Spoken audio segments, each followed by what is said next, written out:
I wish to express the readiness of Nigeria to enlarge the fields of economic cooperation in Poland. Nigeria and Poland to deepen and expand bilateral ties for economic cooperation.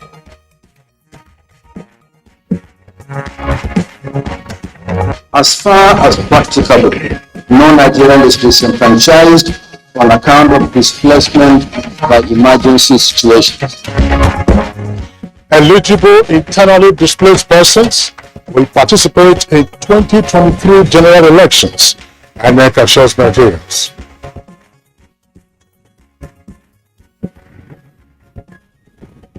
Ministry of Education seeks intervention of pro-chancellors and vice-chancellors towards brokering food before COVID.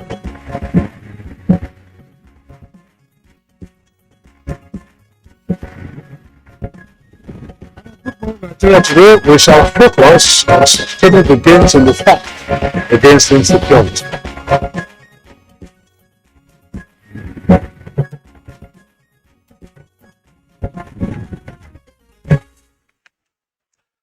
Well, let me begin with a quotation here. As far as the daunting security challenges we face are concerned, we can tell you that the worst is over.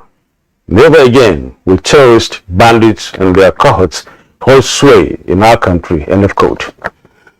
Well, those words of assurances were from the Honorable Minister of Information and Culture, Lai Mohammed, at a joint media briefing on ministerial scorecards, which took place on Monday this week. Now, it highlighted the successes recorded so far by the security forces in their onslaught against terrorists and other criminal elements. And of course, Lai Mohammed admitted that although there are still pockets of attacks and kidnappings, especially on soft targets around the country, the federal government believes these are not on the same scale experienced in the past, as some of the terrorists are now either on the run or surrendering their arms due to the recent bombardments by the Nigerian military and other security agencies who have succeeded and are succeeding in substantially restoring security in the country.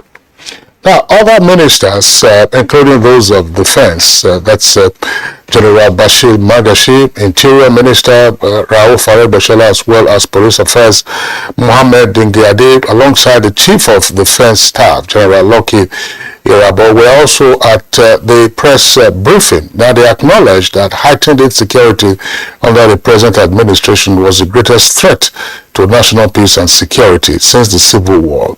They, however, indicated that a directive by the president has eased the tension with a level of calm on account of the performances of the security forces. There's no doubt about that, Kingsley. Recall also President Buhari had given several marching orders to the service chiefs to hunt, pursue, and speak to terrorists in the language they understand as a result of widespread fear and trauma among the citizenry arising from perceived belated and ineffectual actions of the government and the security forces.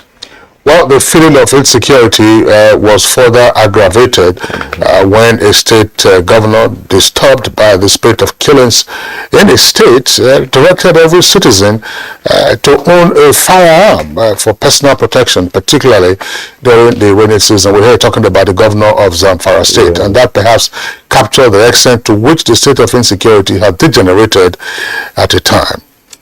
Well, thankfully, there seems to be some form of respite in recent times, and even the media headlines and public discourse on terrorism, banditry, kidnapping, separatist agitations, crude oil theft, cultism, armed robbery, and sundry crimes appear to have abated.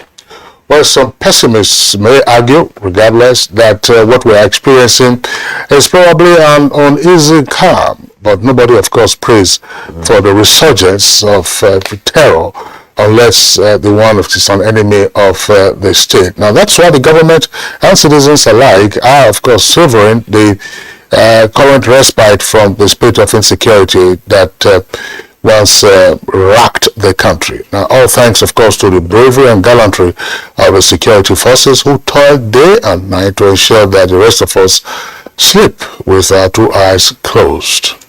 And indeed, how sustainable are the successes recorded, therefore, in the fight against insecurity in recent times, Kingsley?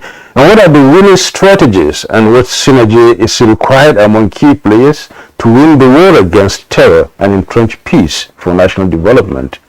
These are some of the issues we will take up with our panel of guests on the conversation segment later in the course of the program. Welcome to another episode of Good Morning Nigeria. I am Yusuf Usman. Thank you for joining us. And I'm Kingsley Osadolov. I join my colleague Nadabo to also welcome you to the program. We're live on the network service of the Nigerian Television Authority, broadcasting from our Abuja headquarters studios. In the course of the program, we'll have our complimentary segments, and those will include newspaper review and business. For now, we'll take the highlights of the morning news with Musbao. We're watching Good Morning Nigeria from the network on the network service that is of the NTA. It's now time for business news, and Comfort Amadou will guide us through.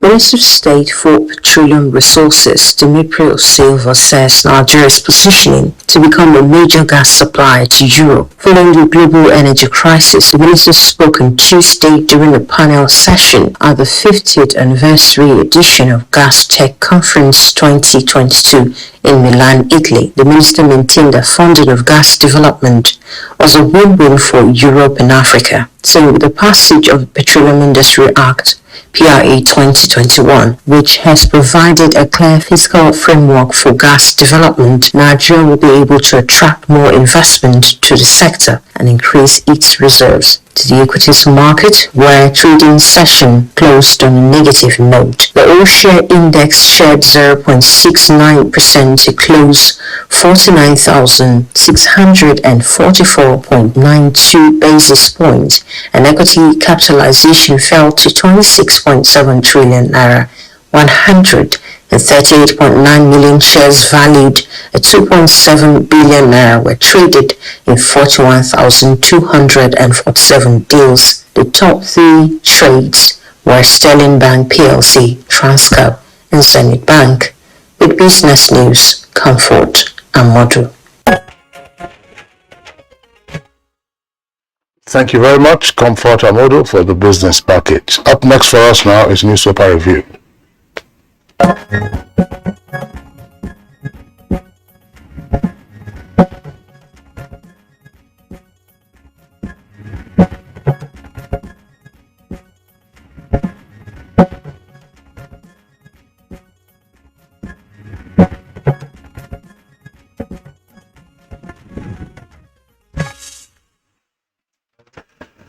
Okay, we have a couple of papers here. We will now go through them and see what they have in the package for this beautiful Wednesday morning.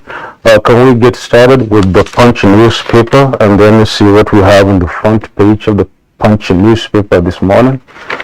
These few stories are down above the masthead and they include fuel scarcity hits Abuja as marketers shut stations. Details of that on page 25. Fuel scarcity hits Abuja as marketers shut stations.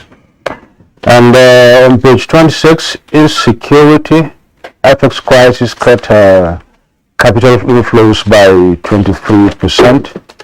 And on page 38, we have this story: federal government proposes 200 billion naira, 23.5% pay rise for universities.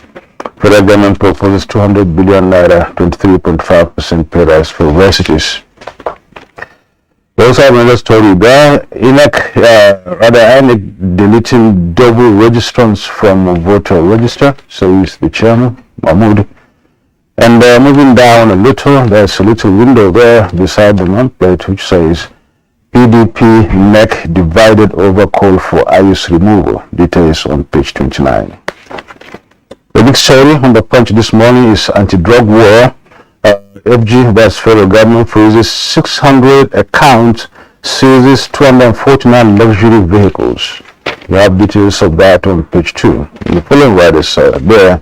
It says NDLEA confiscates $1.3 million, £102,000, 14 million CFA, and 252 million naira drug proceeds. The second rider is court orders interim for future of billionaire Okatu's 25 property and factory. And don't buy drugs for youths. Agency warns politicians ahead of campaigns. Now moving down a little, Nigeria, Poland plan closer ties ink deal. Details on page 29. You can see the picture there of the president and then the Polish, representative. Moving down at the foot of the page, you have 3 stories there, one of which is on page 38. It says Southeast agitation may affect Obi. Atiku, says Center for Democracy and Development, CDD. And on page 16, security agents kill 30 bandits in Kaduna in Niger State. And on page 26, federal government grows VAT by 20%, rakes in 1.2 trillion naira. Details of that on page 26. Yes, what do you have there? We have also the Daily Sun and the leadership newspapers. Let's quickly take a look at some of the headlines on the front pages of the 2 papers. The lead story for Daily Sun, says Atiku, Tinubu and Obi to fight for 84 million votes. With a rider, INEC pledges to publish comprehensive list of registered voters soon. Other stories there on the front page. Niger government goes tough on civil servants over support for opposition parties, suspends salaries. That's on page 27. We have made significant impact. That's according to Kwara governor. Customs intercepts explosive making chemicals in Ogun. You have that on the front cover. And CBN goes after anchor borrowers' debtors, seeks to recover 5.7 billion naira loan. You have that on the front page of the paper. ASU strike, that's the kicker for the second lead story. Federal government offers professors 35% and others 24% pay rise, with 2 riders there to consider position on no work, no pay policy, constitutes 14-man committee on gray areas, and committee of vice chancellors waits in, sets up peace building team. These are the headlines from the front page of the Daily Sun. Now let's also take a look at the window page of the leadership newspaper. Leadership newspaper above the nameplate says Liz Truss formally takes over as UK Prime Minister. That's what you have on the front page there. And citing involvement in oil theft, federal government disbands anti-Vanda squad. Citing involvement in oil theft, federal government disbands anti-Vanda squad. That's what you have on that page. Now, this is a story that, of course, is going to generate quite some conversation. Budget Office DG, that's Director General, contradicts Pantami, says 5% telecom tax stands. DG Budget Office contradicts Pantami, says 5% telecom tax stands. And you also have the lead story, which is on ASU. Says end in sight for ASU strike as federal government reviews no work, no pay policy. Meets with vice chancellors, pro-chancellors in renewed efforts to end strike. Inaugurates 14-man committee to revisit BRICS report. An indefinite strike, anguish, and internal turmoil to me, as attributed to the Minister of Education, Adamu. We also have the DSS, NSA, EFCC move to cut off terrorism financing. After ultimatum expiration, electricity workers threaten to resume strike. Now, these are the stories we have on the 2 front pages of the papers that we're taking a look at this moment. Nadabu? Okay, I think we can maybe take a look at some of these few stories, especially the one talking about ASU. We've been on ASU for the past 48 hours, been talking about that, and then seems as if there will be some, light inside given what is happening at the moment, the closed door meetings overnight and issues at stake, talking about the government stand and the ASU stand. But all the same, it seems like, Kingsley, there's much more to be done about this.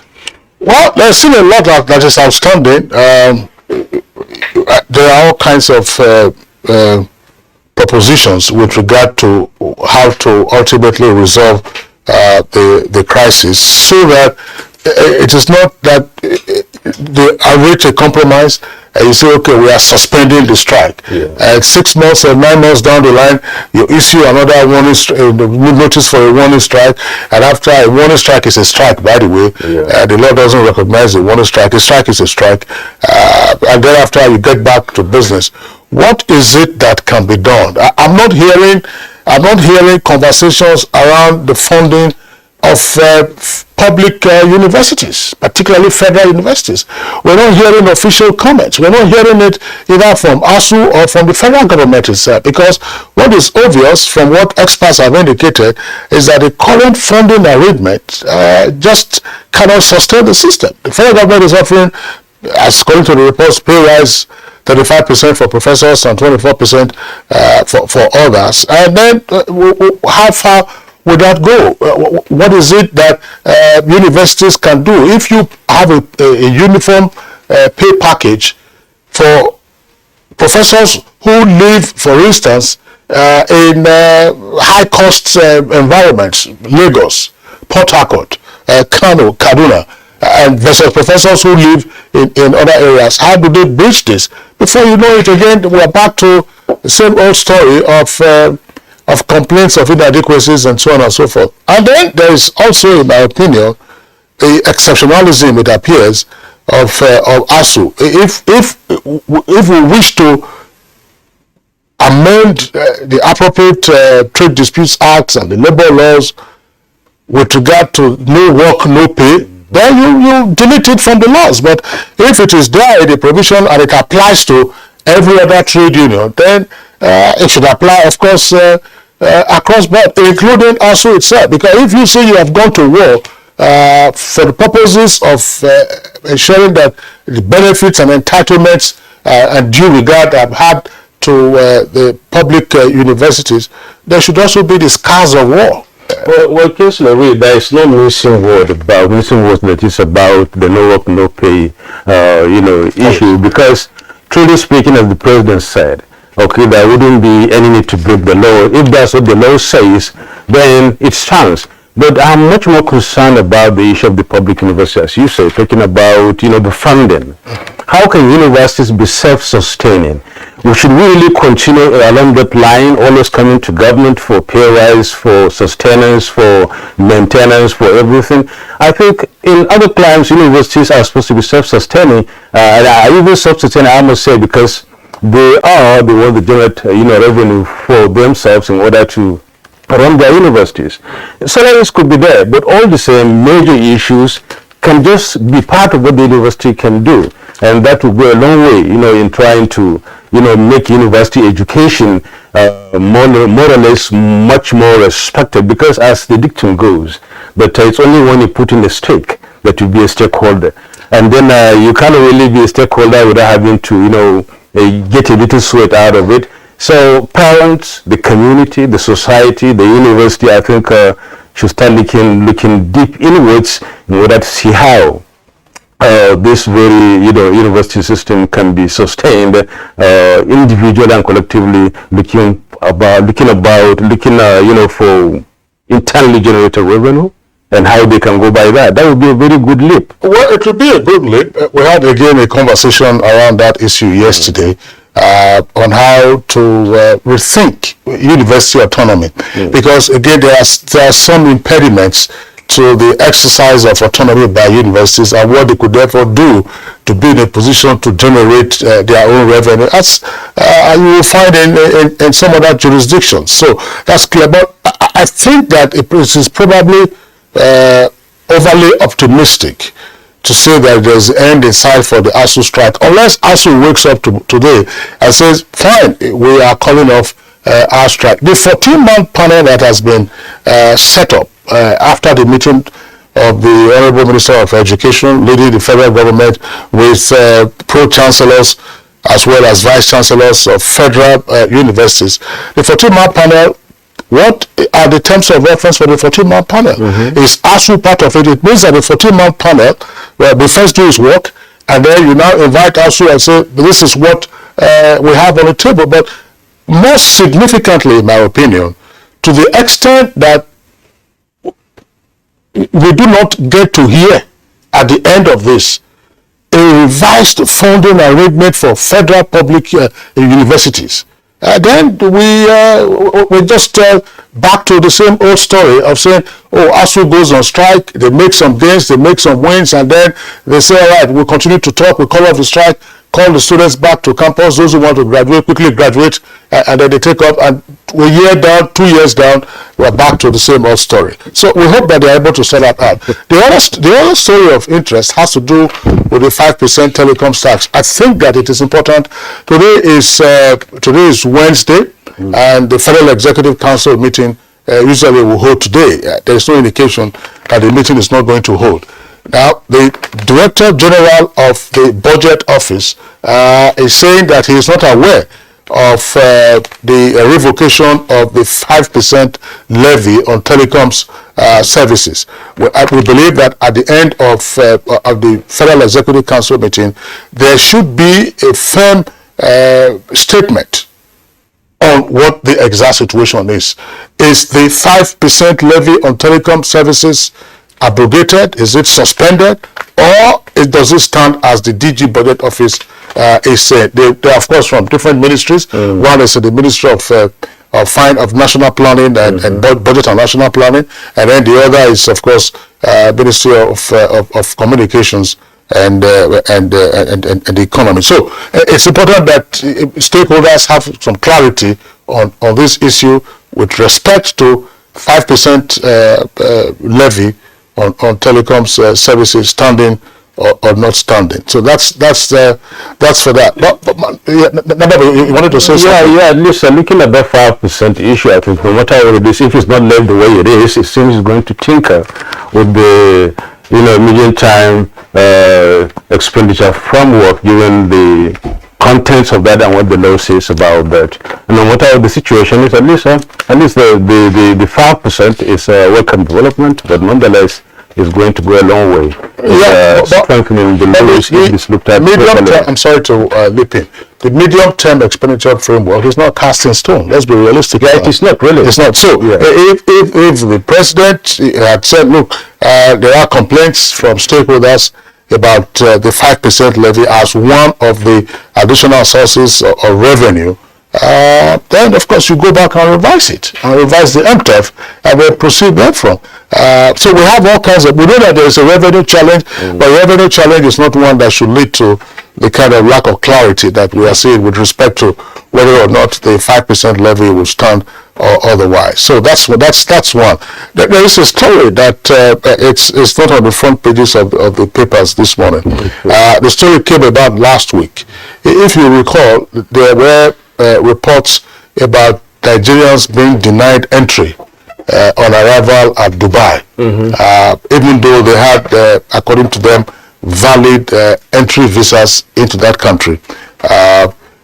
Well, there was a statement issued by the Ministry of Foreign Affairs, and the statement said, look, the class of visas that you are applying for must be specific, because according to the statement, those who were who were denied entry into Dubai had family visas. That is what they applied for. But they arrived without members of their family, or didn't have family members who are already resident in Dubai. So it means that when you are applying, be specific as to what you are applying for. But what I found more worrisome is the statement by the officer of the Ministry of Foreign Affairs saying that, I don't know whether it's, but that's part of what was not clear, that persons who are below 40 years of age will not be granted visas or will not be granted entry permits into the UAE or Dubai, which is one of the Emirates more specifically.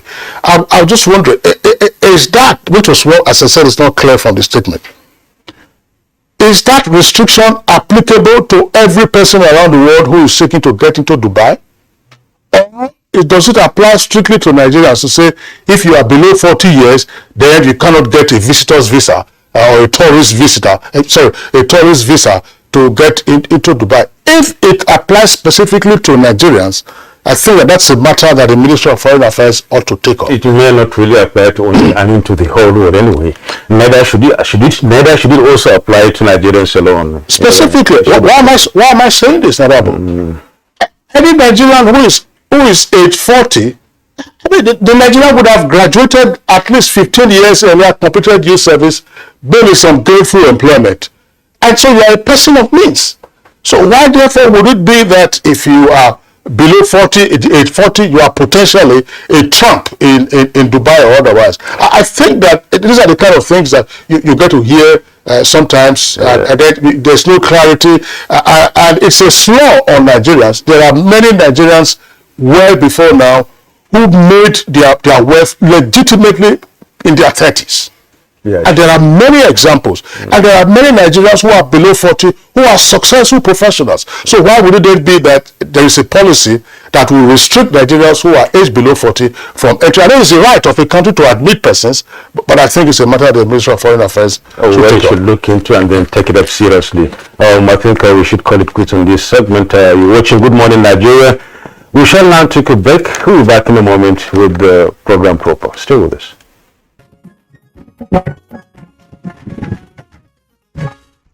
A secure nation is at advantage of recording success virtually in every sphere of development.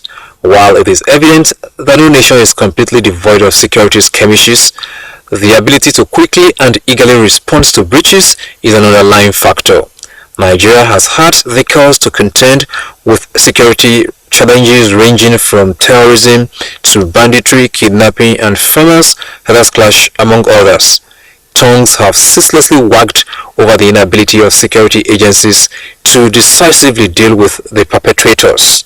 Recently, the federal government let the cat out of the bag, disclosing that hard times are gradually being eased off, maintaining that security agents have risen up to the challenge.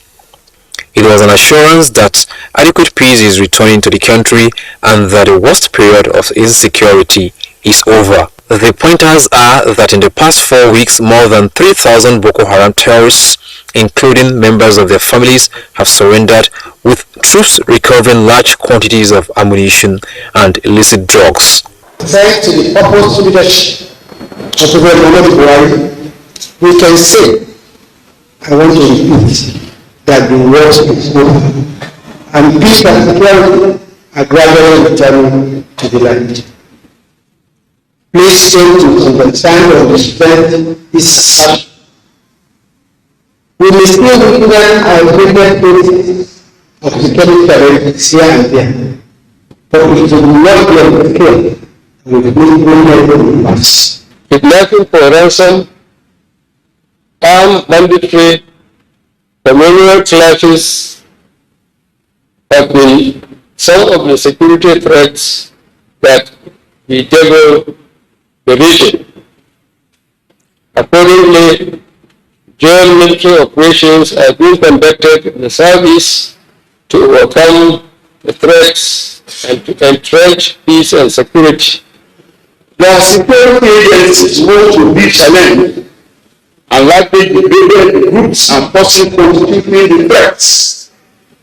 What we face mostly now are flashes of cowardly attacks from the realm of groups that have been routed in one region of the world. How does government sustain the gains recorded on security recently? Which spark has been lacking and has now been reignited? Answers and other analysis with guests on Good Morning Nigeria in a moment.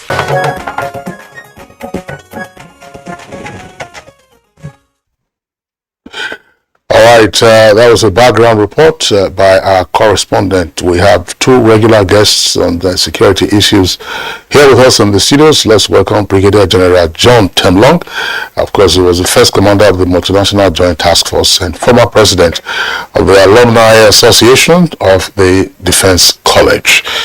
General Temlong, glad to have you again on the program. Thank you very much, Kingsley. Good morning, Nigeria.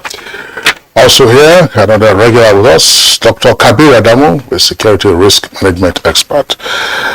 Kabir, glad to have you this morning. Good morning, Kingsley. I'm glad to be here.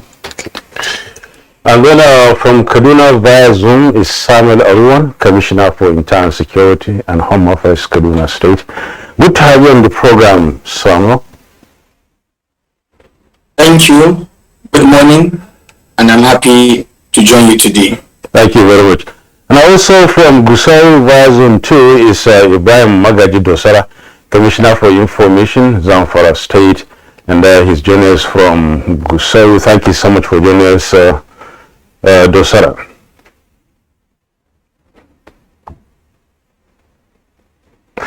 Okay, when we get in, then we continue our conversation alongside the other guest with him.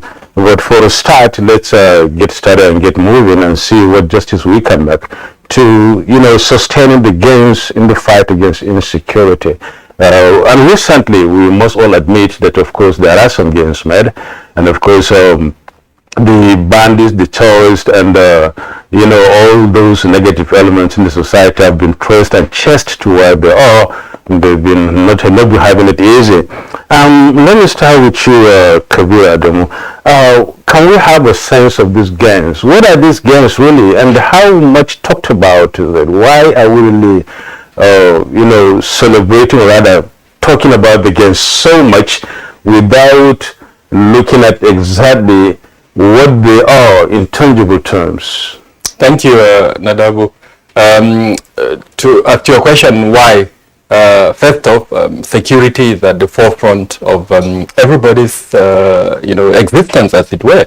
And this government, the APC government, both in 2015 and then in 2019, wrote on security as one of its focal points to win election. Now, of recent, there has been a lot of concerns regarding certain developments in the country. And I think the Kuje incident was a wake-up call for both on the government side and as well as on the generality of Nigerians. This happened on July 5th, as you recall, when the Kuje Custodial Center was attacked. And unfortunately, a significant number of the inmates at that custodial center were freed. Now, being that custodial center is in the Federal Capital Territory, and the fact that the attack was successful, coupled with the fact that a few months back, precisely on March 28, a train that left Abuja on its way to Kaduna was also successfully attacked. And till date, I think about 25 of the passengers of that train are still in the hands of the abductors. So then within that period again, there was the attack on the convoy of Mr. President in Katsina. All these are significant incidents. In the southwest, there was the attack in correct my pronunciation. That attack too was significant, and the fact that the attack was associated with a terrorist group also created a lot of national furore. Now, following the Kuje incident, a few diplomatic embassies here in Abuja released statements that were quite concerning, indicating their concern regarding the Federal Capital Territory. Now, this is the seat of government. Around the same period, the presidential guards were also attacked, ambushed in two major incidents that led to the death of some of the personnel that were within those convoys. So very concerning development, and I think that is as to the why. 2 days ago, about 4 or 5 cabinet ministers held a press conference. I think it was called an international press conference, where they met the media and presented facts with concluding that there was a significant progress in terms of the government's achievement with regards to security. Now, that statement too has generated a lot of national discourse, divided I would say, response.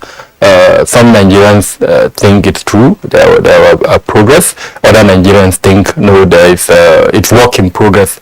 I think I'm with that group that think it's work in progress. And I like data. I work with data. As you know, I run a consultancy, and what we do is we gather data, we analyze that data, and then from that data we present trends. What we've seen from that data is that in the month of July, about 570 persons died thereabout in the country. Unfortunately, in August, there has been an increase, about 30% increase. About 800 plus persons have died. We're still validating the data, but it's hovering around that, about 820. My belief is that by the time we conclude on our validation, which will be in a few days' time, the figure would remain at about probably 827 or thereabout. So if from a mathematical point of view, if you are using statistics, there is a 30% increase thereabout between the month of July and the month of August. But if you go back to say March, when we recorded about 1,400 deaths in the country, and compare it with the month of August, then there is a reduction. So clearly, there have been certain progresses that have been made, and that progress led to the reduction. Now, what are these progresses? Perhaps in the course of our conversation, we can identify the specific issues that led to this progress, and maybe even discuss what we need to do to ensure that the figure is brought down to probably less than 100. Okay, thank you very much. Just to clarify this for our viewers, the casualty figures you are talking about this morning, are they security related or just general fatalities arising from road accidents or crashes and all that? Are they specific to security incidents? They are specific to security. We don't include safety issues like road travel accident that you mentioned, or even flooding. These are safety issues or hazard related issues that we don't include. They are all security related issues, and this is where the validation is taking place. We ensure during collection we don't include that, but during the validation we reconfirm that they are not included. Okay. All right, Dr. Kabir, thank you very much. We'll of course pause the headquarters studios where we have our two guests. Earlier, my colleague Vedabo introduced Ibrahim Bagaji Dosara, who is the Commissioner for Information in Zamfara State.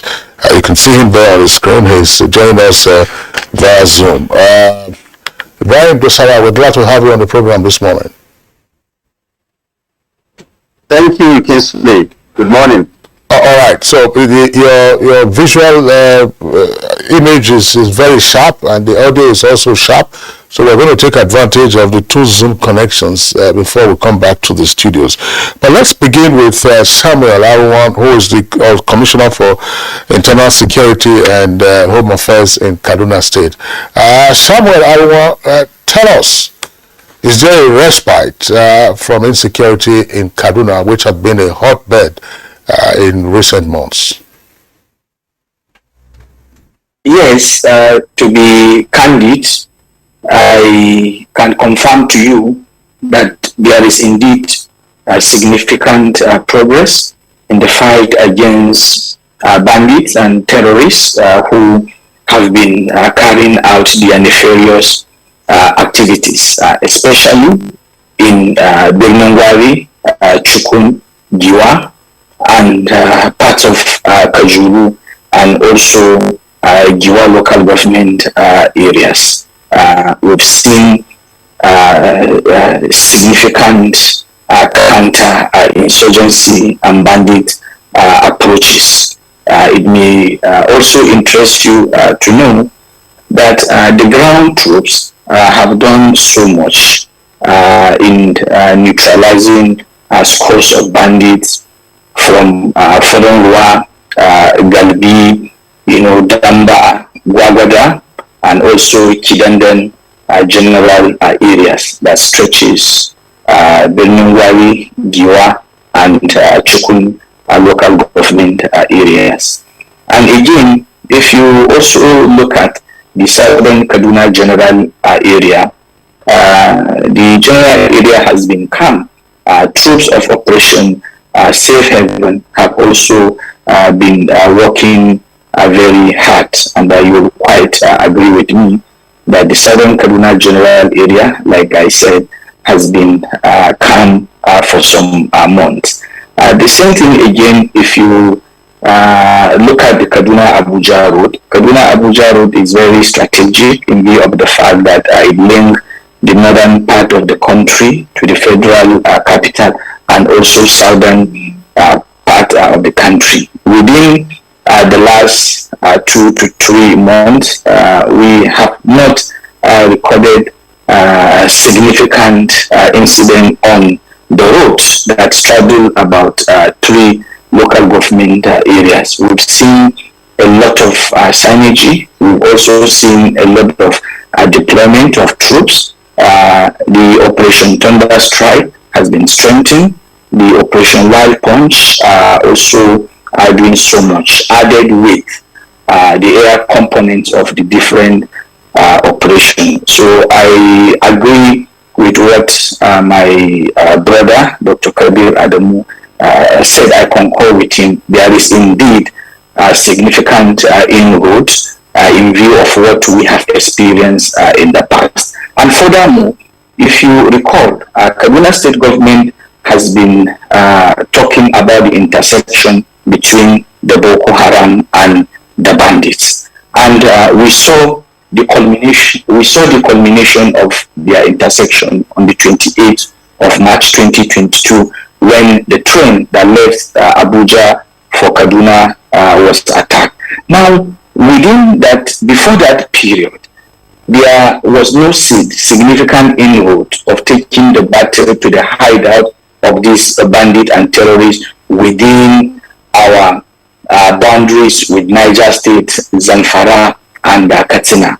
But within the last 1 month, I can assure you, I can confirm to you, troops have made inroads into those enclaves, and they are also holding ground in the general area, denying the terrorists and bandits freedom of action. So I think they deserve our commendation, they deserve motivation. We are not living in denial. Once we see progress, we should be able to acknowledge the progress. And when you look at the impact on education, healthcare service delivery, social cohesion, food security, and rural economy, I think sustaining the gains that we are recording now is very important, and we are optimistic that the operations will continue and simultaneously in other frontline states. Oh, thank you so much, Samuel Oruwan, Commissioner for Internal Security and Home Affairs, Kaduna State. Let's move over to Zamfara State and then hear from Ibrahim Magaji Dosa, Commissioner for Information of the state. I'll pose the same question to you and then maybe get your perspective of the gains being talked about, so much talked about now, and how safer, I must add, is Zamfara State compared to the weeks and months in the past. Tell us more. What's the sense of the gains made, if there are any anyway? Okay, good morning, Nigerians. I'm very glad to inform Nigerians that there is progress in Zamfara State for the fact that northern Zamfara is relatively peaceful, and what we have is the southern Zamfara that we have the trouble areas. But I can confirm to you that Maradun, Birnin Magaji, Shinkafi, Zurmi, Sate are relatively peaceful. These are the areas that form part of northern Zamfara State. But areas of Dans Adau, Anka, Gumi, Bukwi, Maru are relatively not peaceful, as we do have a kind of guerrilla war with the bandits in the areas. We have 3 major forests in Zamfara State that housed the bandits. We have the area we call Munhai, which borders most of these states, Kaduna, Niger, Sokoto, Kebbi, and this forest is the one that housed predominantly the bandits we have in this part of the country. And most of these people have another forest that they serve as transit, where whatever cattle they rustled, whatever people they kidnapped, they move to that forest. And this forest is called Gando Forest. The Gando Forest is bordering Gumi, Anka, Bukwim, and parts of Biriningari, and then link with the Mohai Forest, which is the main forest for the bandits. And this is where the military is now striking very seriously, especially the air components that started the operations from Kaduna State towards this part of Zamfara, where the bandits are predominantly staying now. But like I said earlier, in the northern part of Zamfara State, we are relatively peaceful in Zamfara State. But the measures we have put in place have significantly contributed in making the success and the progress we have in Zamfara State.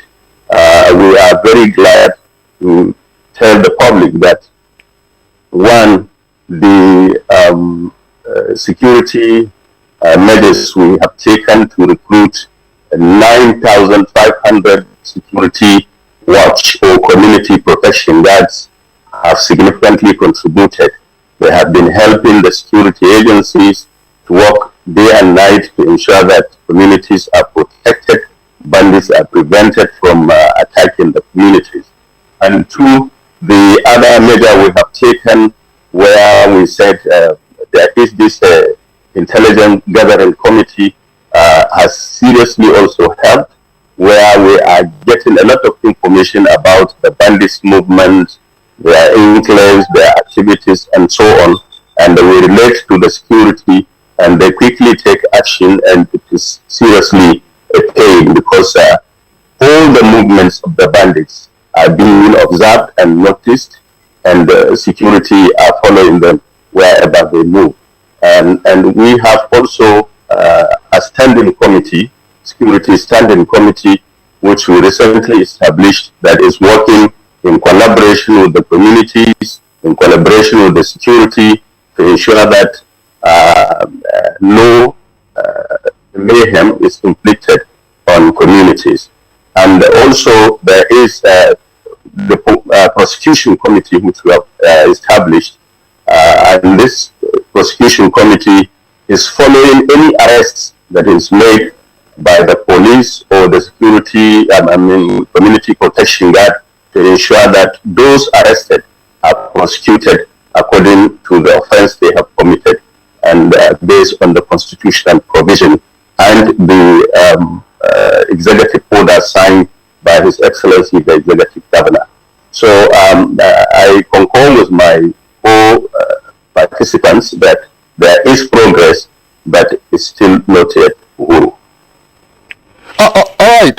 Thank you very much, Ibrahim Magaji Dosara, for the information that you have provided. We'll come back to you, of course, in the course of this conversation. There are a number of points that we would like you to elaborate on. But back to the studios here, Gerard, John Temlong, you've listened to the shall I say, the sit rep, as you would say in the military. Sit rep, meaning situational report from the commissioner in Kaduna, as well as the commissioner from Zamfara. Two highly impacted states, and earlier Kabir Adamu had provided a foreground for us to actually evaluate what we are witnessing.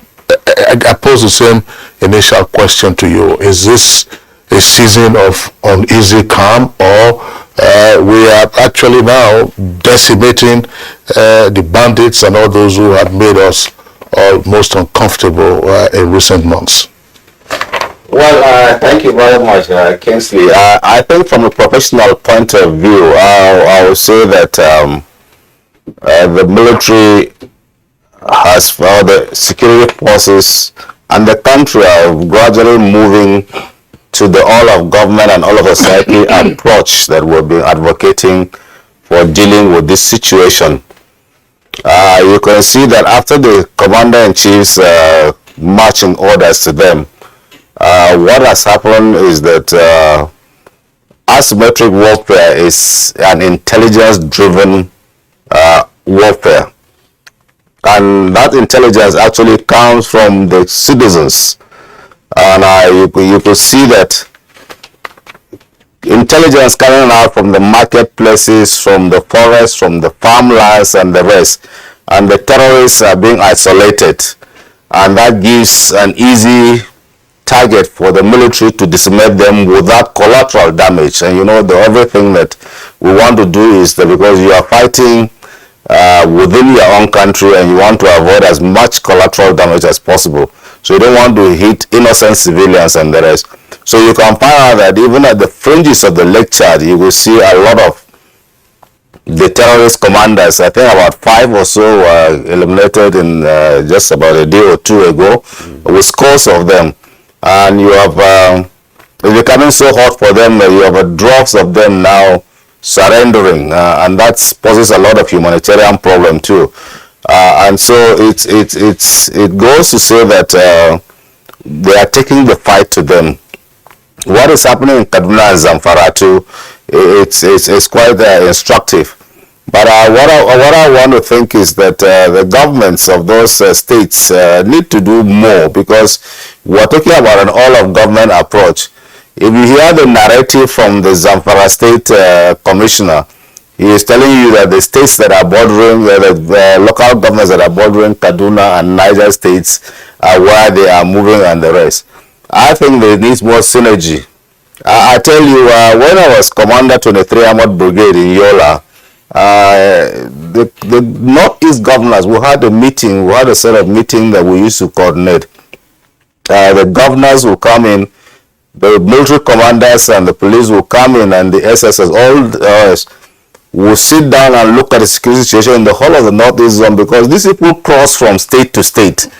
And so you need to come up with a plan that tackles, if they cross over to another state, how do you deal with them?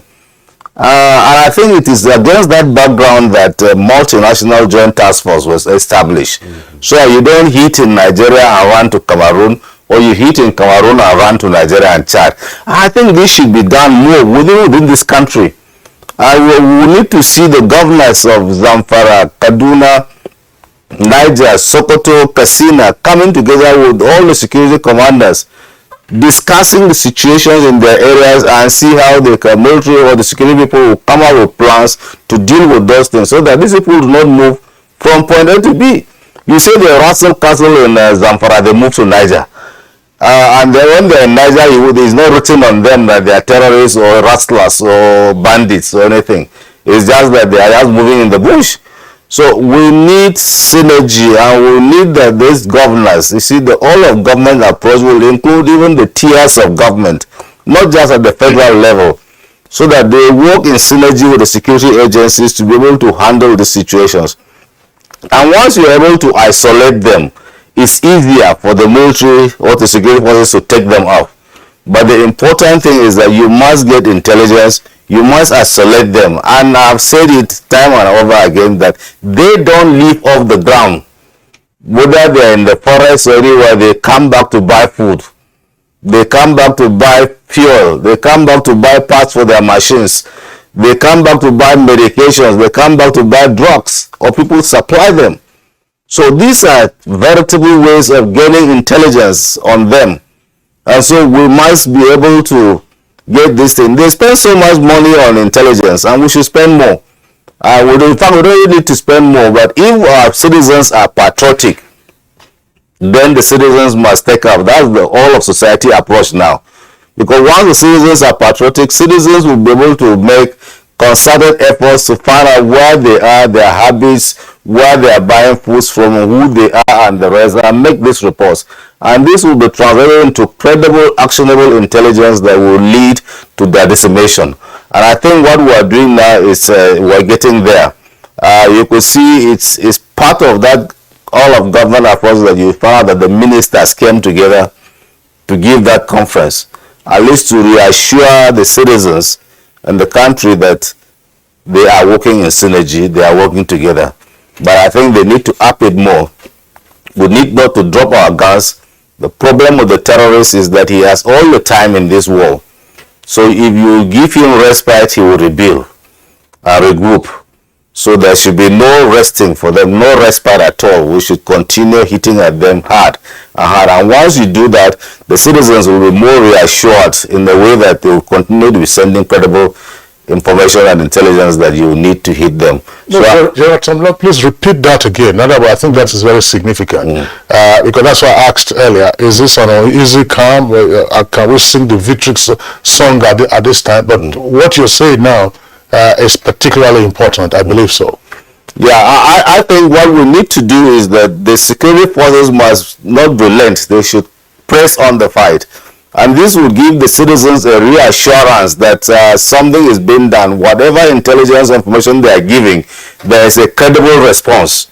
And that way they will volunteer information themselves, because once there's a credible response and they are seeing results, they will do that. And that will enhance the all of society approach that we're talking about. So there should be no respite at all. They should be pressed on the fight. They should fight on, fight on, fight on. And the citizens must come on to support them, give as much as credible information as possible. The terrorist does not want a situation where he is being hit and punished every day. No. He will melt in, but even when they melt into the society, pick them up and bring them up because they know them. And so this thing, because they have all the time. As long as the terrorist wants to hit any target, you could see that Kuje prisons had been planned for a very long time. Example is 9/11. It took about how many years before they hit the Twin Towers? Years. The terrorist has all the time at his disposal. He will plan, he will wait until you drop your guard, then he will hit you hard.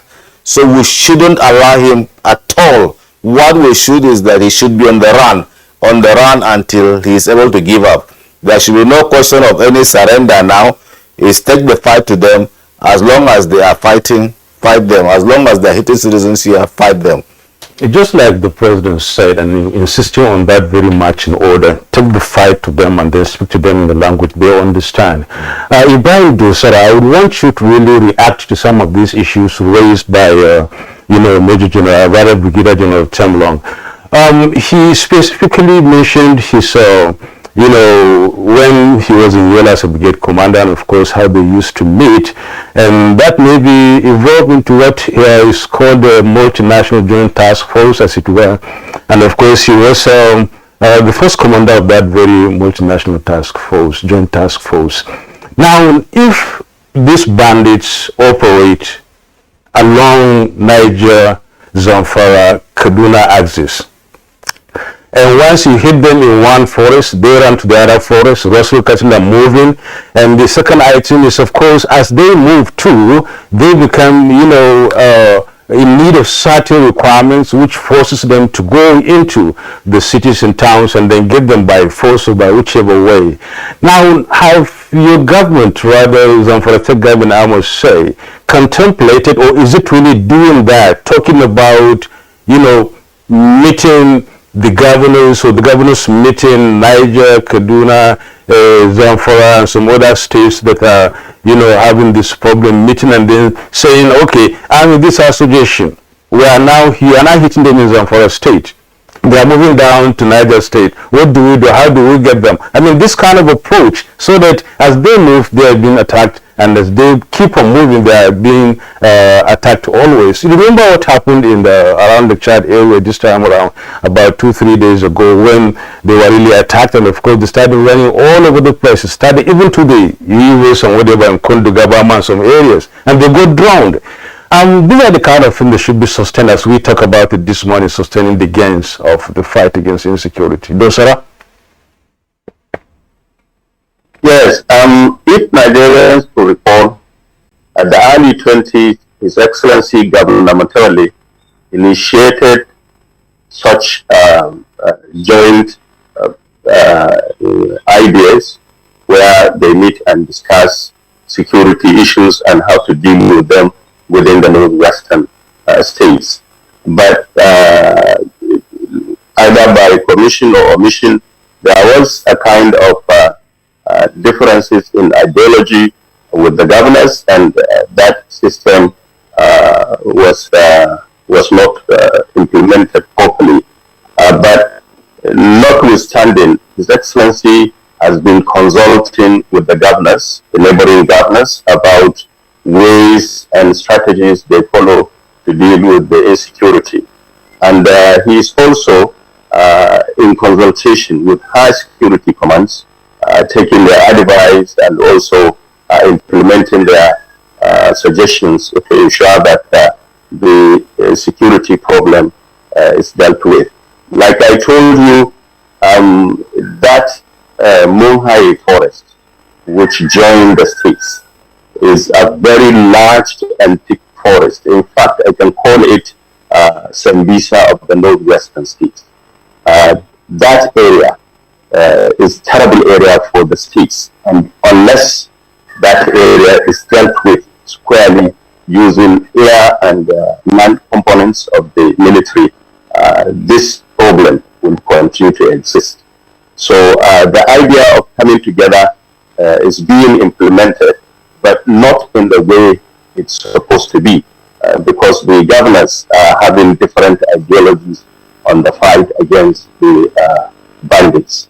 That's one problem. The other problem is the issue of conflict entrepreneurs, which we must deal with. You have to examine, how do these bandits get their weapons? How? You have to block the ways of getting weapons to the bandits.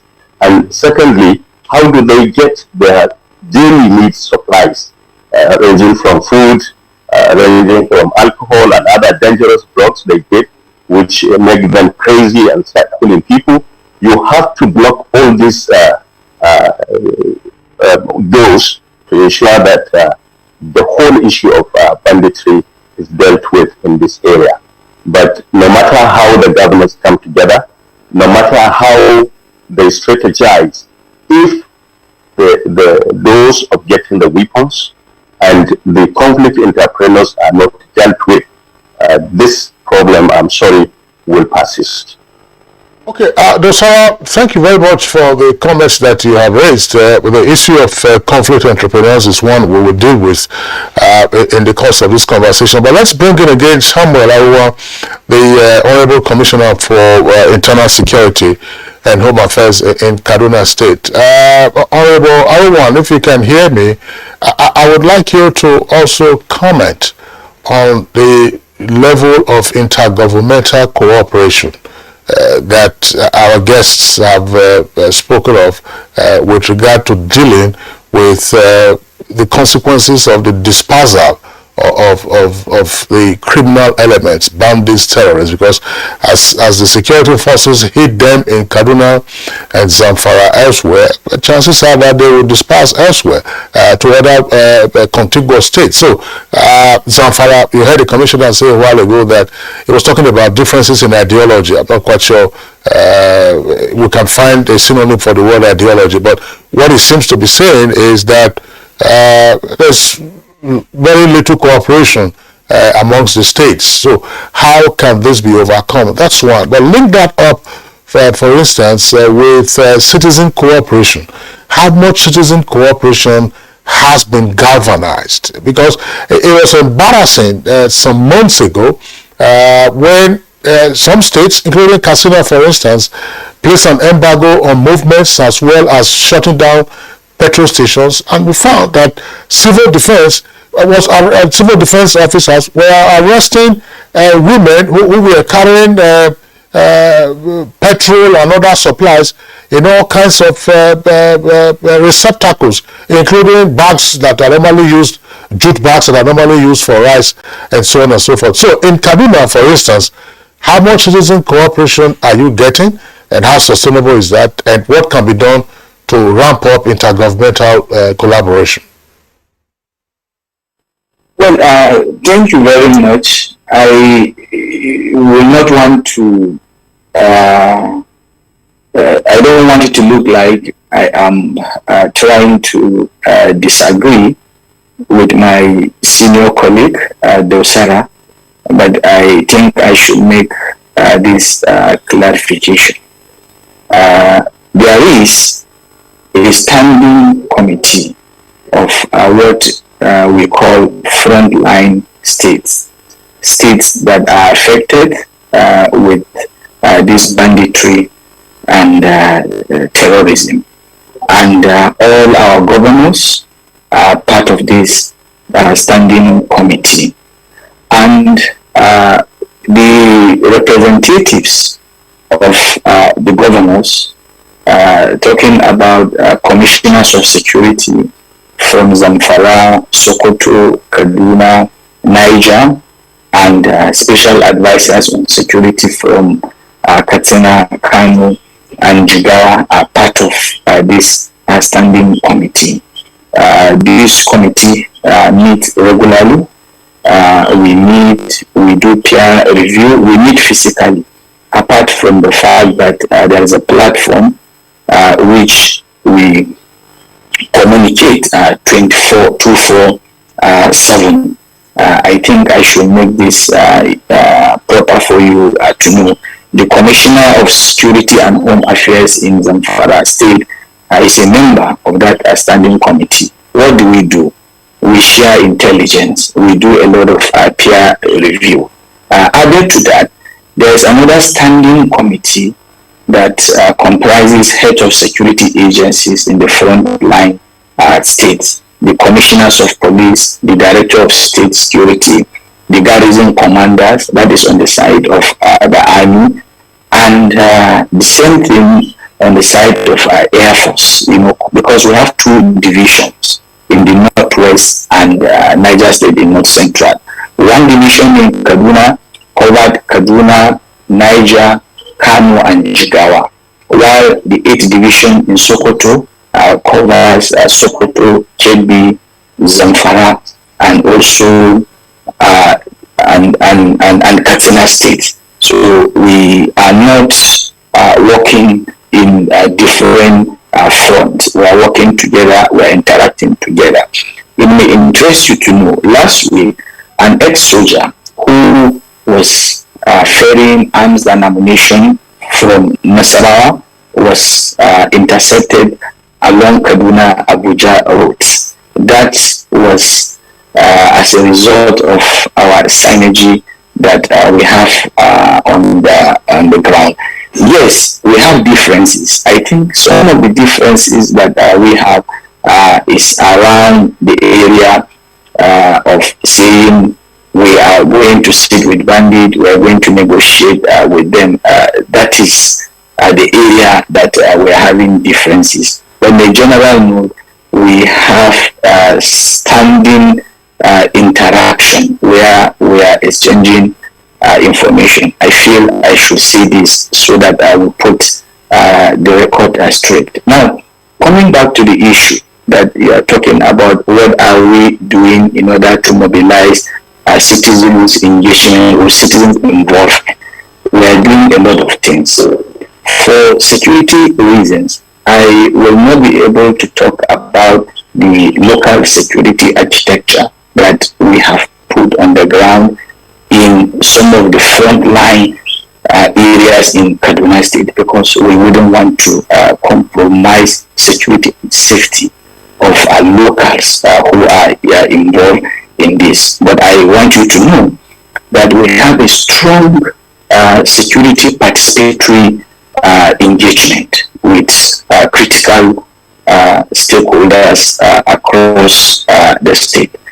And I also want to make it, I also want you to know that if you look at the movement of bandit or terrorists, we have a lot of boundaries that connected our people, those that live in Niger within the Shiroro, up to Kusasu, up to Kabrasha, up to Galbida, this Kaduna State.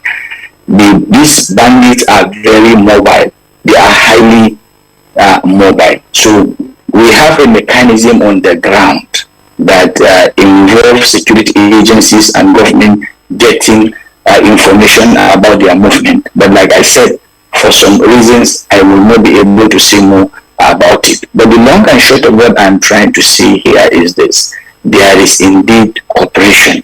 We have gone beyond the issue, of mobilizing locals into the security architecture. What we are also looking at is the relocation of some of these terrorists who are relocating to the Northwest. And I also want you to know that the Northwest, if you add Niger State, is almost half of the country in terms of land mass. Niger State is about 76,000 square kilometers. Kaduna is 46,000 square kilometers. Zamfara, Katsina, Kano, Jigawa, and Sokoto, you are also talking of over 200,000 square kilometers. We have large extents of land that ungoverned, or we call the ungoverned space. You also have to look at the short of personnel. Beningari local government, for instance, is over 6,000 square kilometers, almost twice bigger than Lagos, almost the same size with Abia. Now, do you have the manpower? Do you have the boots on the ground that can cover all this? No. You also have to look at the issue of the weather. We are in the peak, of rainy season. There are indeed a lot of limitations, but then we are doing our best. So the governors of the affected state, the commissioners of security in the affected state, the military too, the military, the police, the secret police, and the convention, and the police within the Northwest and Niger State are working hand in hand. And then, like I said, we do have physical meeting where commissioners of police, director of state security meet. As I speak at the moment, there is an ongoing review meeting that is taking place in one of the states that I will not mention. And that review meeting is at the instance of one of the lead agencies, in intelligence gathering. They are meeting and they are doing a lot. And you should also remember, there are many times that governors of the affected state have been in touch with the presidency. There is a lot of communication between the affected states and the Office of National Security Advisor, Office of the Chief of Defense Staff, Office of the Chief of Defense Intelligence, Office of the Inspector General of Police, Office of the Director General of the DSS. So we are doing a lot. But what I want you to know is this. What we are dealing with is an accumulation of problems that have developed over time and that we need to do hard. And I agree with you that sustaining this battle is very important. Because about this morning, Commissioner, sustaining the gains, right? Our national. Yeah, we're talking about sustaining the gains, really, as you earlier enumerated, and of course the points have been made there. Why it is yes and no. On a softer scale, talking about the meetings of the governors intergovernmental cooperation from between Kaduna and Zamfara State. And let's hear from Kabiru Adamu. I mean, the issues have been raised now. It's about taking this fight to these bandits and terrorists. It's about sustaining the little gains made so far. And these are the efforts being put forward by the Zamfara and Kaduna states. And of course, there are some much more efforts in other states, I must say. Looking at this issue of intergovernmental cooperation and then public participation in the intelligence gathering and supporting the army and those fighting the bandits, vis-a-vis the company entrepreneurs who may not be part of these high-level talks or part of the public, but they are still Nigerians, and some of them are maybe outside Nigeria, and trying to keep this thing and sustain their own, their own fight on Nigerians, while Nigerians try to sustain, fight against them. In this regard, what exactly do you think should be done in trying to get this puzzle solved, looking at the gains made and moving forward? Thank you, Nadabo. I would mention one word twice. Intelligence. We've been talking about that every time you are here. Exactly. I can't escape you saying that. Exactly. Intelligence would demystify what is currently mysterious. We are talking about conflict entrepreneurs. They are not ghosts. Yeah. They exist among us. Mm-hmm. Some of them, unfortunately, just like one of the commissioners mentioned, is actually an ex-serviceman who was ferrying weapons from one state to the other to give, I can say with all confidence, and this is the research that we conducted in my consultancy, the weapon gun running channels that exist in the country are mostly manned by ex-servicemen. So let's start with the beginning. Do we even have a data of ex-servicemen in this country? Unfortunately, no, and General can correct me if I'm wrong. Maybe the military has, but I doubt even if the military's data is comprehensive.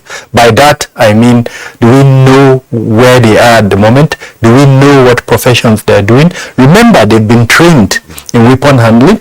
They've been trained in certain components of tactics of warfare, as well as the one that worries me, sabotage. Because if you are trained and you understand defense, national defense and national security, it's very easy for you to turn that into working against the state. So if we don't know where they are and if we don't engage them like other countries do, it will be very easy for our adversaries to engage them. Now that is where intelligence comes in. We have for the passive intelligence, which seeks data and presents it to the policymaker in a manner that will be useful to the state. Then we have the one that counters the adversary, which you can give it different names: counter intelligence, counter espionage, and all that. How active are we currently in practicing these two components of intelligence? Unfortunately, I think there is a lot of work that needs to be done, even at the federal level and then at the subnational level. How many of, I know, and I must comment, places like Kaduna State that have a functional ministry on homeland security. Apart from that, the Kaduna State has embraced data.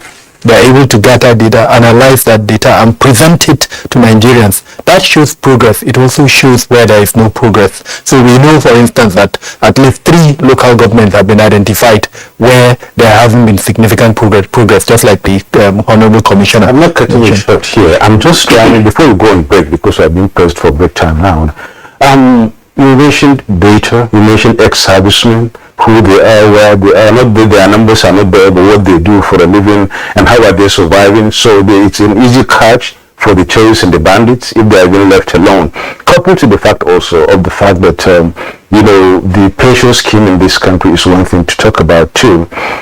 They are easy prey. Now, if you've been asked to suggest, what would you say about the data and the ex-servicemen and what should be done? We should immediately begin compiling data on the retired, dismissed, and whatever security personnel that are currently in the country and outside the country. What are they into? In other countries, think tanks are created, because if you leave them, frankly, they would find, either they find something to do for themselves or the adversary would engage them. So we need to engage them actively. Create think tanks. As an example, the National Institute for Policy and Strategic Studies is an example of that. I think the Alumni Association of that the General was once headed is another example of that. So things like that. Engage them in a functional manner. They are trained and they have the capacity. Why I brought that up, it's a component of intelligence. Because data, and the last point I wanted to mention was the cyberspace. Today's world, we have evolved beyond even the physical space where we coexist at the moment. The cyberspace is being used by the adversary.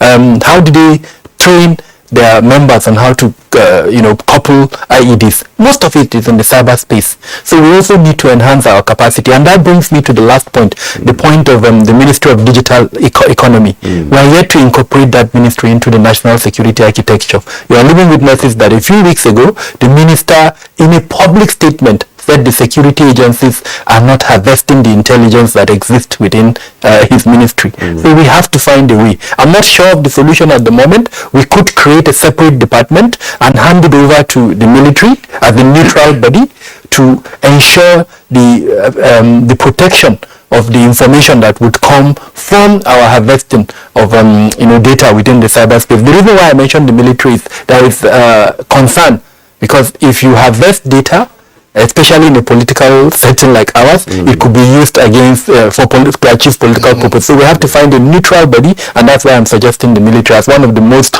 neutral bodies that we have in the country at the moment. Okay. Dr. Kabir Adamu, thank you very much for the points that you have raised, and happily General Temlong is here. I should say this before we go to short break, Nadabo. It must have been a couple of years ago. When we talk about ex-service personnel, I want to also include the police, particularly those of the mobile police force unit. There were instances where you had rapid dismissal of those officers, and I had asked the question on Good Morning Nigeria to say, look, if you have trained these persons in weapons handling and they have been field officers, in other words, they've been engaged in operation, disciplinary measures are taken and they are summarily dismissed, what happens to them when they are out there in society? Now, you can see the elaboration of that in what Dr. Kabir Adamu has said. If you picked up, if the security forces picked up an ex-service personnel who's a gun runner for the bandits and terrorists, what more could others be doing? I know that, General Temlong, you will probably just speak to this briefly when we return. A department for ex-service personnel have been created amongst the military. I'm not quite sure who is in charge now, but what is it? What kind of data are they gathering? Who is where? What are they doing? And this ought to be spread nationally. Nationally, it's not something you headquarter in Abuja, and from Abuja you are sending your people to go and find out what's happening in Guso or what's happening in Gombe and elsewhere. And I think that that's a very critical issue. How many ex-service personnel do we have? These are persons who are experts in violence and the management of violence. Even in today's world, tracking them is an easy thing to do. Just like the minister said, the security operatives are not tapping so much with the ministry, from the ministry, what they are supposed to type in order to get, information and use in the cyberspace. Absolutely. Okay, you watching Good Morning Nigeria. We will now take a break, and then when we come back, we continue the discussion on sustaining the gains of, the fight against insecurity. Stay with us.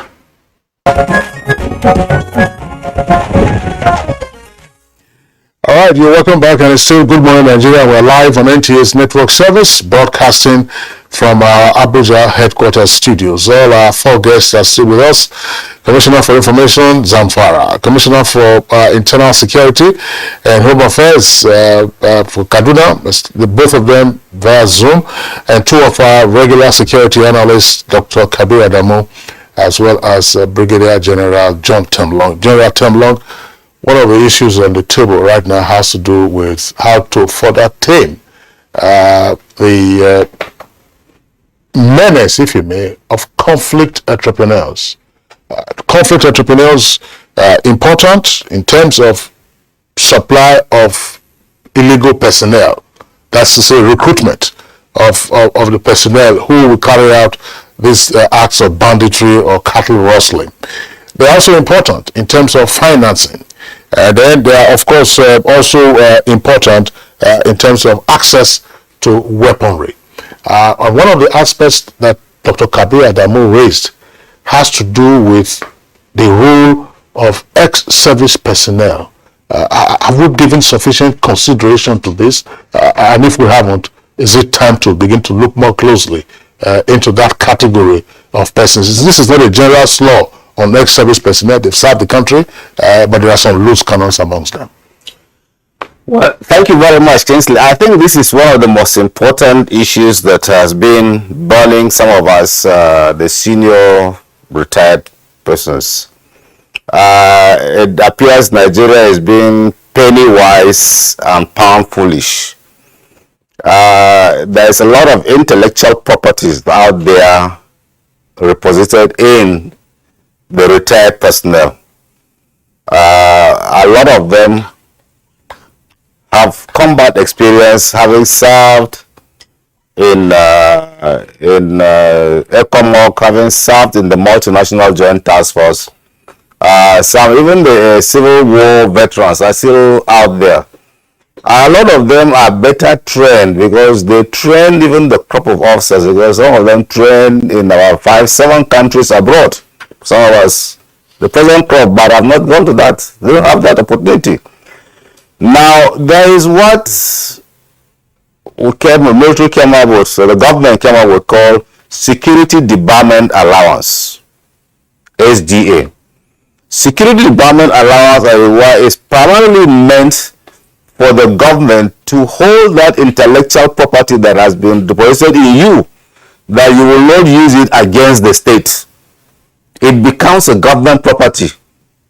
So the training that you have given me, that I cannot use it against the state.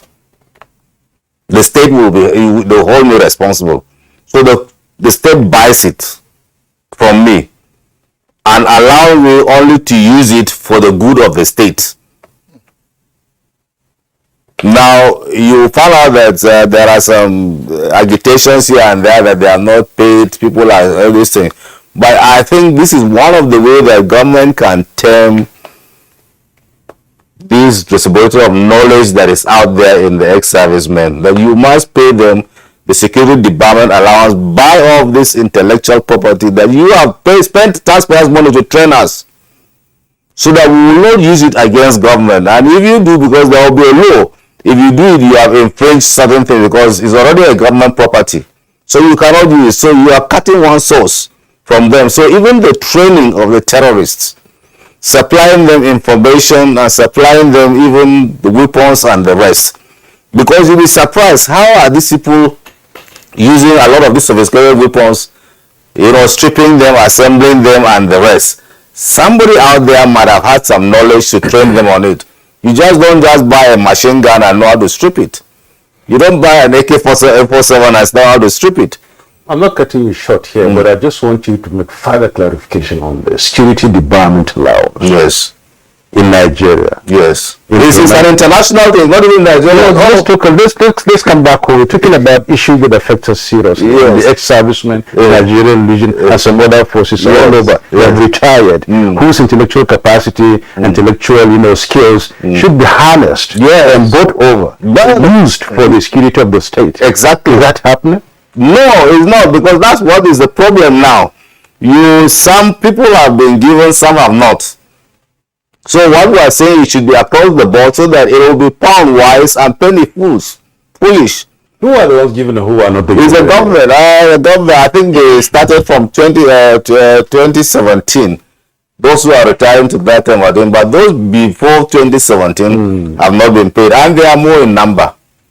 So it meant then the government must harvest and harness this intellectual property, which they spend so much taxpayers' money in training, and they have so much experience out there in the field in dealing with these sort of situations, either within or outside the country, to stop those things. Once you do that, you have some work to catch somebody. And two, in the defense reform, we recommended that the Veteran Affairs Department should be aggregated to a whole department in the Ministry of Defense.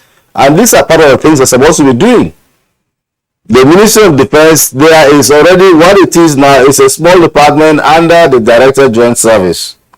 But it's supposed to be, because in abroad, in the US, is a whole minister in charge. Yes, everything about. So you have data, their hospitals, their management, everything are kept. And the specialization, where you know who to plug. Yes, when you need certain things, not doing that. Yes, you need who to plug, you need who to take, who to guys, come here, do this, do this, do this. So it's a complete setup that you have. So it's a ministry, almost a ministry in itself, in Pentagon with a minister. Now you need to upgrade our own even to a department level here. This was recommended by the Reforms Committee.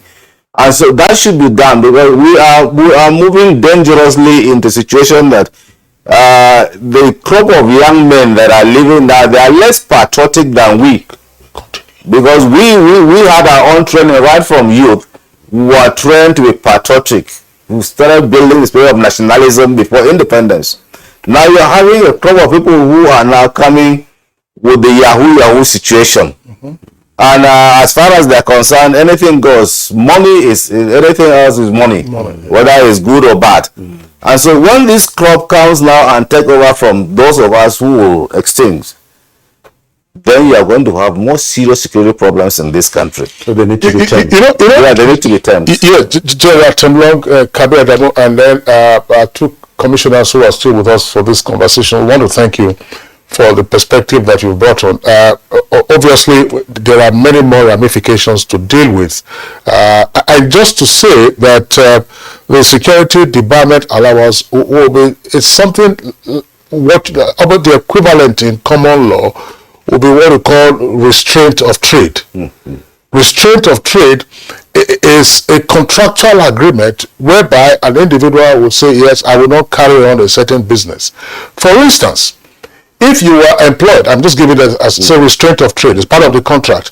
If you are employed by, say, Coca-Cola, in a sensitive position, in a high position, there will be a clause that says that if you leave Coca-Cola, you will not go and work with a competitor, such as Pepsi Cola. Exactly. So that's what we call in law, and it's enforceable in a contract. To say that it's called restraint of trade. And that's probably the equivalent of this security debarment allowance. And I think that General Temlong put it, say that, look, the intellectual property, it's not just intellectual property, the skill that you have, the knowledge that you have, you will not, which the state invested in. It belongs to the state. Well, it belongs to the state. The state has invested in you, but now when you exit service, you will not use those same talent and skill against the state. And so you get this security debarment allowance from time to time. And these are issues that we should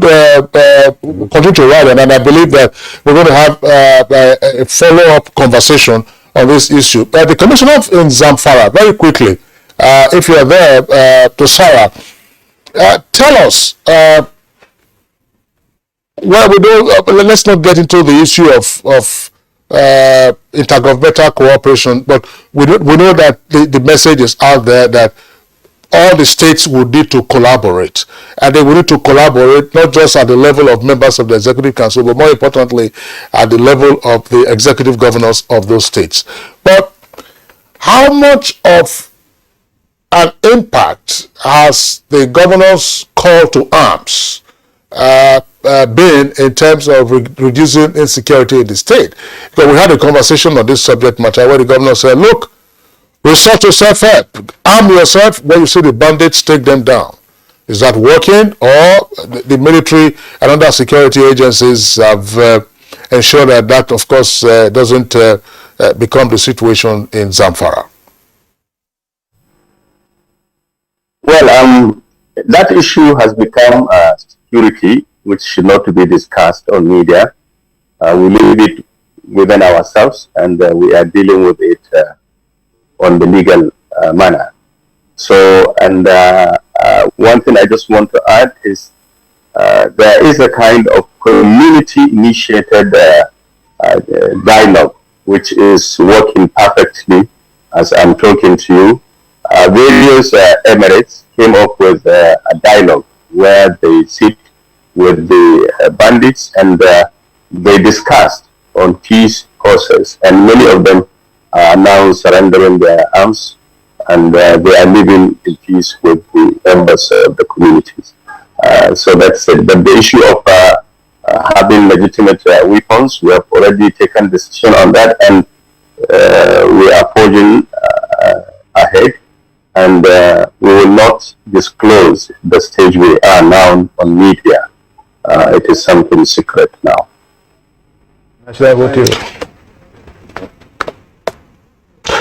All right, thank you so much, Ibrahim Dosera. We're pressed for time now. We should be rounded up, but all the same, I want to hear from Samuel Aruwan, maybe in 60 seconds. looking at the gains made so far, as you've already pointed out, and the sustenance of these gains so far made.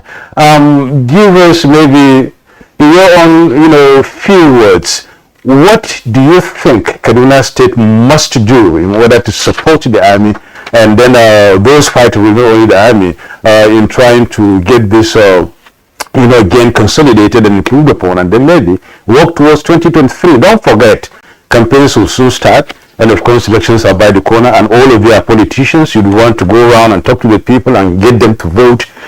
This situation must not continue to the time, really. Well, I am not aware that you have removed me in your list of media practitioners, but all the same, I quite agree with you. Anyway, Kaduna State government has a good relationship with security agencies that are operating in the state. It may also interest you to know that this is the headquarters. This is the premier base of Nigerian military. So we have a very good cordial relationship with them, and we are speaking with them. I will not go into details as to what we are doing on how to sustain the ongoing operations, but I like you to know that we are working very hard, and by the special grace of God, we will sustain the ongoing operation. Okay, thank you so very much, Samuel Aruan, Commissioner for Internal Security and Home Affairs, Kaduna State. It's a pleasure to be part of the discussion this morning. Major General, I'm just one of this Major General anyway, sorry about that. Brigadier General John Temlam, First Commander of the Multinational Joint Task Force, former President of the Alumni Association of the National Defense College and Security Consultant, we thank you so much. We would really want to have given you a little moment to talk about, give us your party shot, but all the same, I think we should come back here tomorrow, God willing, to discuss much more about this. Thank you. Always a pleasure. Thank you so much. Dr. Kabir Adamu, it's our pleasure too. At least we hope you'll be here again tomorrow to talk about much more about it. If you want to really get the perspectives, Kingsley, of people from Borno, Niger, and even Nasarawa states. That's right. It's a very important issue. The more I know that's we can't beat our chest, but that's the reason why Good Morning Nigeria is a flagship program and the obvious market leader on the morning show. We'd like to thank also the two commissioners who've been with us via Zoom this morning. Samuel Aruwan is in charge of Internal Security and Home Affairs in Kaduna State. Thanks a lot for being with us. You're still one of us, and I'm sure at the end of your tour of duty, you'll return to the pen profession. But that will not stop him from going on campaigns. No, it won't. That's his business. By the way, Ibrahim Magaji Dosara, Commissioner for Information, Zamfara State. Thank you very much. I'm happy to hear, as you said earlier, that some places are a bit quiet now, including a place called Zurmi. I used to be in love with that name, and I'm still in love with it. Zurmi. So say hello to them there in Zurmi and elsewhere in Zamfara.